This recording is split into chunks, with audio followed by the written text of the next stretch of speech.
tree limbs or the trees that somebody had either cut down or had, trimmed, or maybe they'd been run over by a car or something. And what I was told was that the Standpipe Hill project came to a stop because of the NOI that would have had to have been filed, and the brush on the bluffs was left there because the Concom wanted more information. I think that potholes and storm drains and all of those kinds of things are part of public safety, to be honest with you, and that it makes sense to me to have the town employees under the management of the town administrator get what needs to be done. Before I continue to speak on the first one, I would simply repeat what Mr. Slavin said earlier, that these two concepts have been on the drawing board for more than a year. And I'm not sure why they weren't brought forward, but they weren't. And yes, I did speak with Mr. Buckland about them because I was concerned that we had things that were holding us up in terms of moving forward with the town.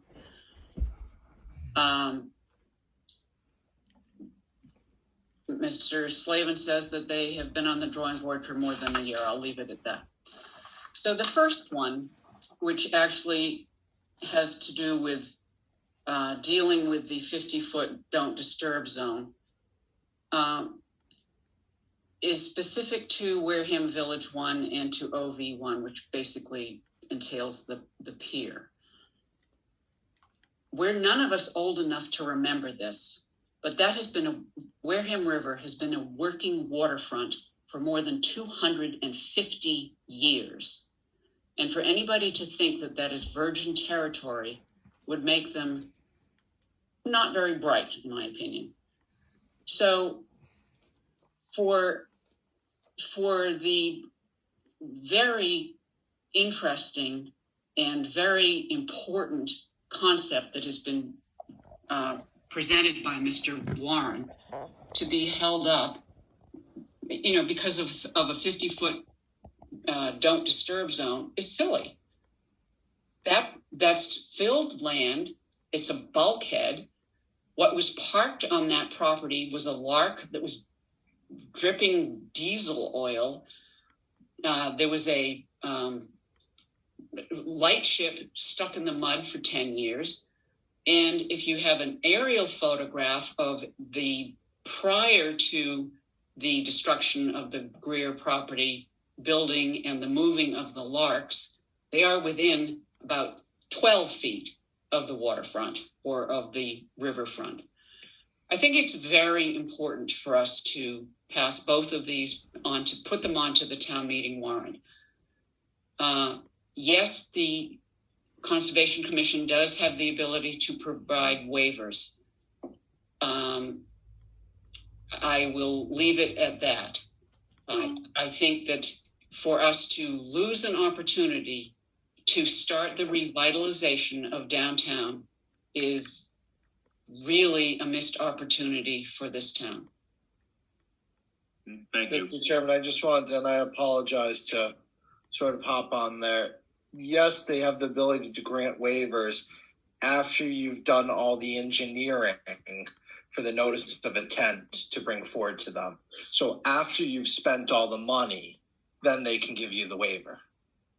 Or not. I have been there at the Tremont Dam when it was proposed, the hay bales laid out, everything like that. I was told, no, you need a full engineering plan for this. I've been there where on multiple of these where we're told, I'm sorry, but we can't do anything because we have that bylaw and we can't treat you any different. it's interesting because it is all taxpayer money at the end of the day. And with the scant resources we have, and frankly, to put it bluntly, I'm kind of sick and tired of getting our teeth kicked in and blamed that we can't do stuff and already being told we can do whatever we want. Why don't we just bypass the Conservation Commission? But we play by the rules. And this has been multiple years. And I will tell you, you have to spend the money before you can get to the Conservation Commission. So that doesn't help. I know the chairman is well aware of this with multiple conversations with myself. Can't not be our feelings on it with multiple conversations with the director of municipal maintenance. If I thought that something would come out of it, I would gladly say hold off on this article in the municipal maintenance section, bring something back jointly. But it seems like it might be the same thing. Spend all the money, go through it, and then be told, I'm sorry, we can't treat you any differently. So I'd rather see what the taxpayers want to do on this and move forward. Thank you. I've got a couple of issues with each of them. I don't think they're fatal, but I think they need to be addressed. I'll take the easy one first. The WV1 area is significantly different than Onset Village. In Onset Village, you basically got the pier, you got a couple of bridges, and there really isn't much else that you could really expect much to happen within the buffer zone, because most of the coastline down there is decree land, and you can't do anything with it anyway because you can't go in there and obstruct the public easements. The rights of the public to go travel across the land. So you're not going to, when I see stuff like filled tidelands right leading off, who remembers what was filled down there in 1877 versus what was filled out there in 1940 versus what was filled down there in 1953? I mean, I don't think anybody has that historical record any longer. Unfortunately, I think it passed with Marilyn Knowlton. So, we're not... Language like that gives me pause about Onset. So I really think at this point, unless you limit it to the Onset pier, the OB1 zoning district should be stricken from here. I don't think it belongs. I don't think one is like the other. As to the second bylaw on municipal maintenance, that is a little bit loosey-goosey in the language at the end, because you say all the exceptions shall be available for application to municipal projects. Well, what's a municipal project? Is it something that the redevelopment authority undertakes somewhere? Is it something that, we bring in a private company to do something for us? That's too loose. I would much rather add language to it.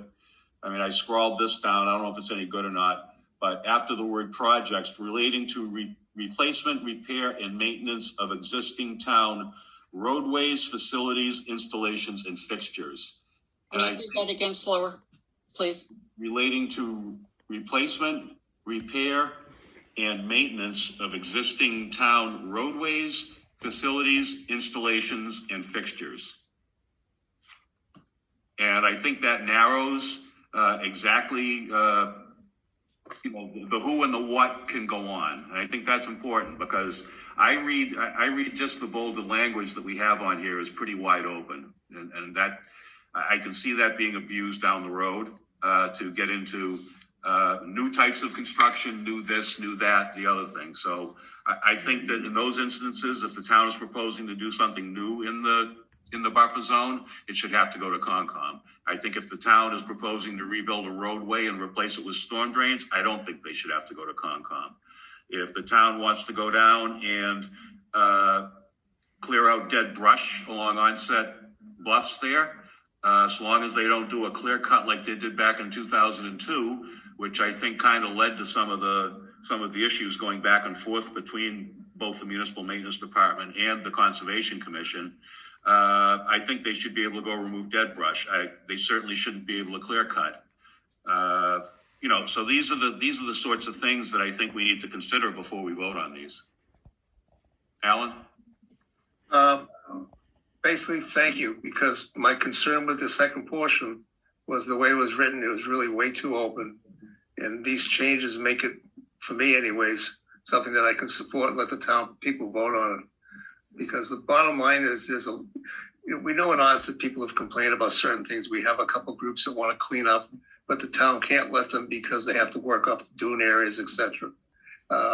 If we make this change, there really should be no problem going forward. The way it was written originally, it just left it really wide open, and it left it to the point that residents would ask me, how come you guys can do it on your own and we can't do it? Because it wasn't just the simple little repairs things that we're talking about. So with these changes, if the board is willing to make these changes to this particular article, then I'm really happy with that. Thank you. Peter? Yes. Peter, can I follow up? Yeah. Okay. Yeah, I don't have a problem with the change. I think it does and accomplishes what we want to accomplish, so I don't have a problem with it. But, to be honest with you, I can't see our municipal maintenance going out there and just ad-libbing anywhere they want and saying, well, we're going to go in here, we're going to put a new thing in here, we're going to do this and do that. I can't picture them doing that anyway. But that's fine. I don't have a problem with that language. That language, I think, accomplishes what we want, and I'm fine with it. Okay. Hey, I'm sorry. One more time, Mr. Teitelbaum, relating to replacement, repair, and Maintenance yeah. of existing town roadways, facilities, installations, and fixtures.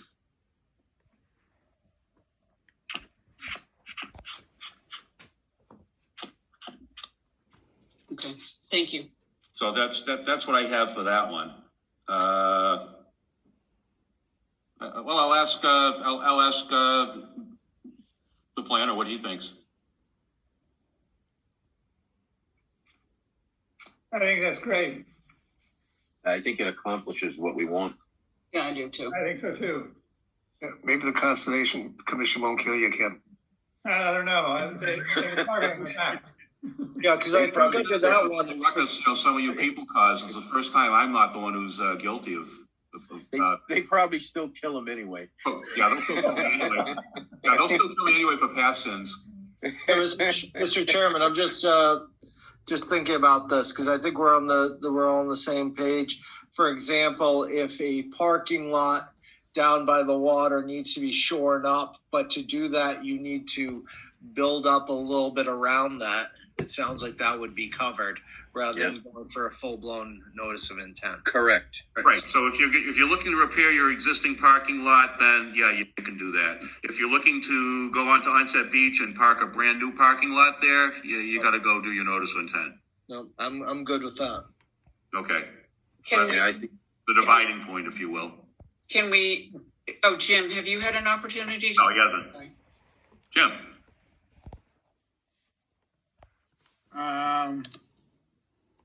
I'm gonna just say no comment. How's that? Okay. No, wait for a second. Okay, that's great. Let me try Article 11, which would be the municipal one. Okay. I move that we include Article 11, the wetland bylaw amendment, as amended by Mr. Teitelbaum's language, which reads after the municipal projects relating to replacement, repair, and maintenance of existing town roadways. Yeah, right.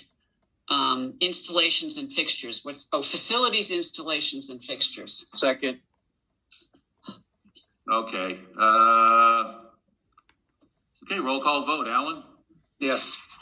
Patrick? Yes. Jim? Yes. Judy? Yes. Myself? Yes. And May I, before I speak again before I try a motion on losing it, Article 10, I want to thank Mr. Slavin for the several years of efforts that he put in to getting the Greer property, the Baker property, the Warren property into a position where it can, in fact, hopefully, be considered an asset to the town, as opposed to, I think the last time that Greer building was useful when I was about 12, and I used to go in there with my dad to buy, hardware stuff.